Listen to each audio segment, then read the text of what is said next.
What's up, everybody?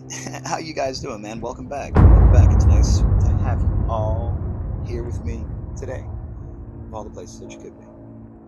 I reckon we're going to do this review thing, and the scope of the review has a little bit more form than it used to. In fact, I really didn't have any form to how I went about these things previously, but anyway, let's move on. I digress. So, performance, like that's what we want to talk about. That's the first thing that we're going to talk about with regard to the Begode Master 4. And holy crap, it's fast.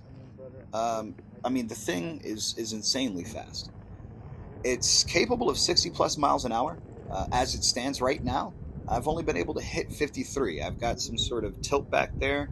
Not really sure exactly why I'm not able to get past that 53, but I can cruise in the 50s, like right there at the beginning of the 50 mile an hour for just, it seems like, indefinitely.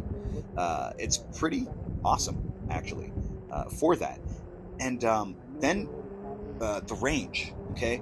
The range of this thing is pretty significant. It seems significantly improved to the first batch and the second and the third. I've only had the second, but the range somehow on this one is far improved to that.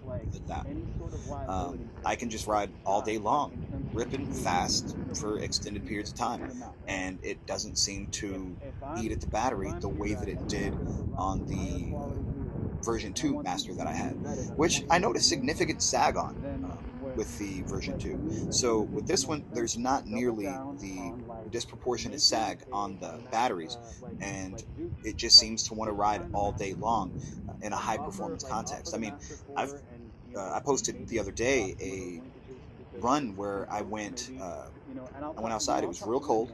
It was like 60% battery, and I still hit 50 miles an hour, super duper quick, going uphill at a significant rate. It's pretty amazing. So in a vacuum all by itself, it's fast. Depending on how you set the parameters of the application software is really where you're going to get the different wheel.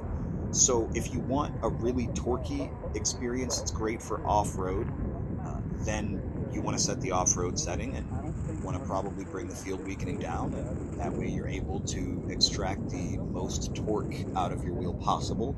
Really going to make it much better for trails and doing a lot of intense climbing and stuff like that.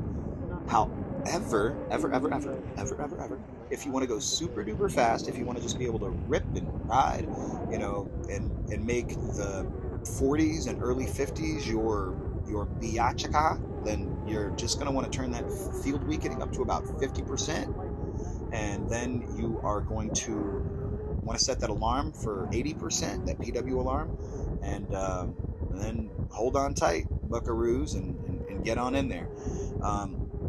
Now, the third component with regard to performance that I'm going to talk about is maneuverability. And due to its lightweight, the disposition of the Master 4 makes it incredibly easy to handle.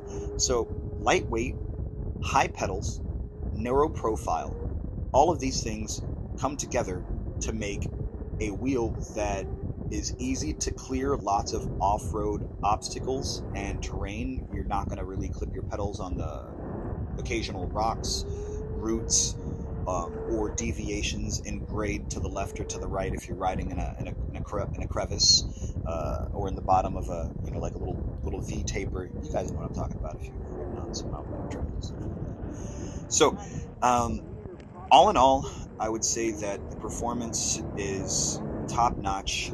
If I have to rate it, I'm going to say it is a 5 out of 5. Well, since it's 5 out of 5. The reason why I say that is because this wheel will not limit you. You will be limiting this wheel. And that's what I'm going to be how I'm going to be rating going forward, really. It's just these wheels, at a certain point, they're all super duper capable. And the thing that's going to be limiting these wheels, depending on the scenario that you have them inside of, is probably going to be the rider.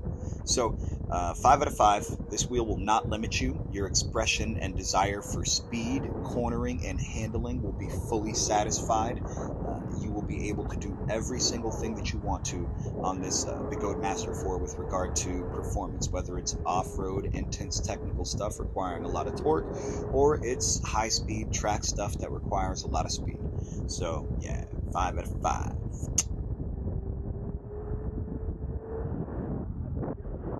The next thing that I wanted to touch on was ride comfort, actually, with regard to the Master.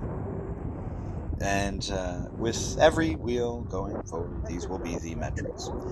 Suspension system, the tire size and type, and then the overall ergonomics. And that's what we're going to decide.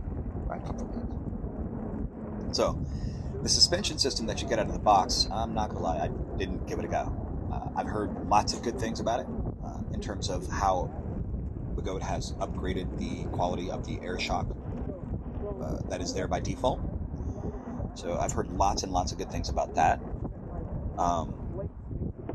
But I did not give it a chance myself. And I've also heard lots of good things about the updated linkage that was on there, the default red linkage.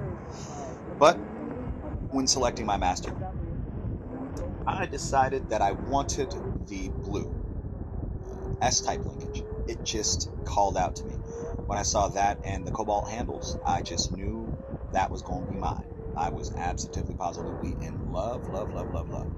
And so that's what I ordered. And thusly, the linkage, the S-type, has been absolutely bang on. It's been amazing.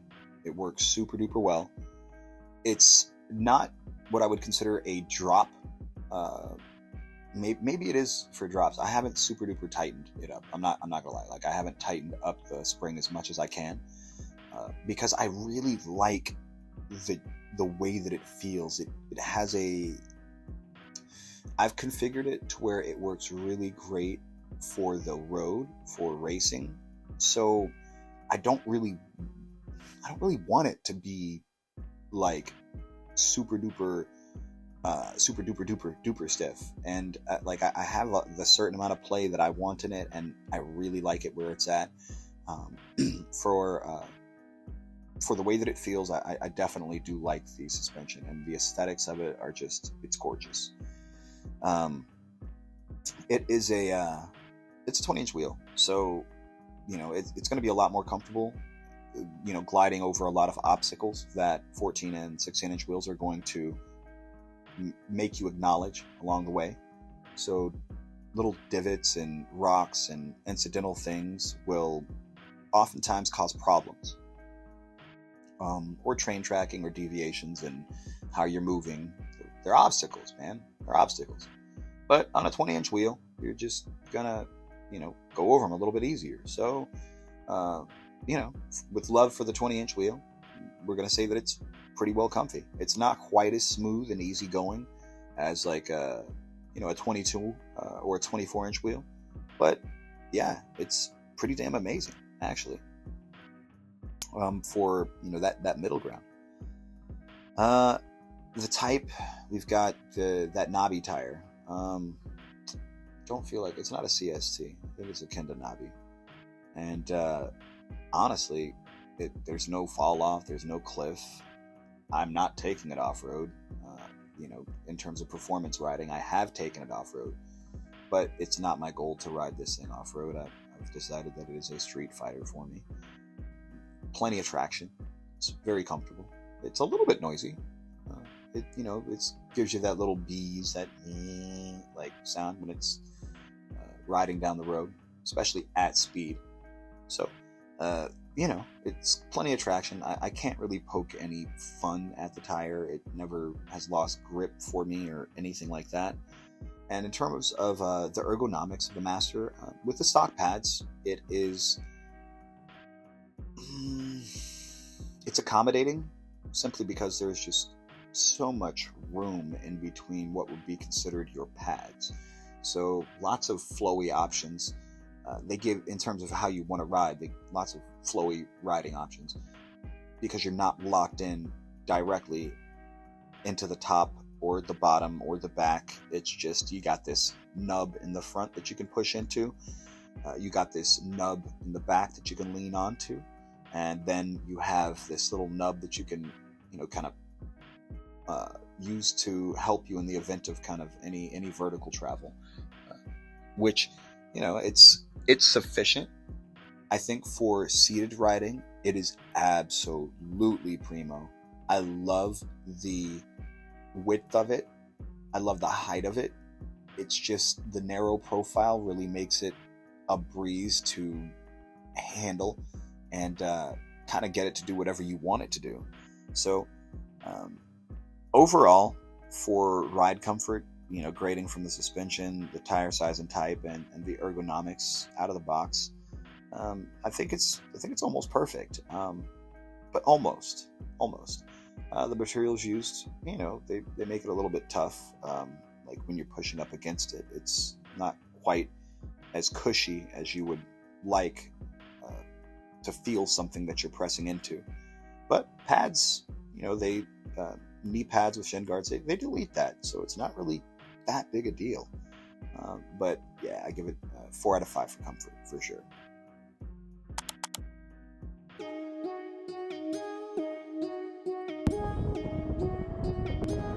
Bullet beats.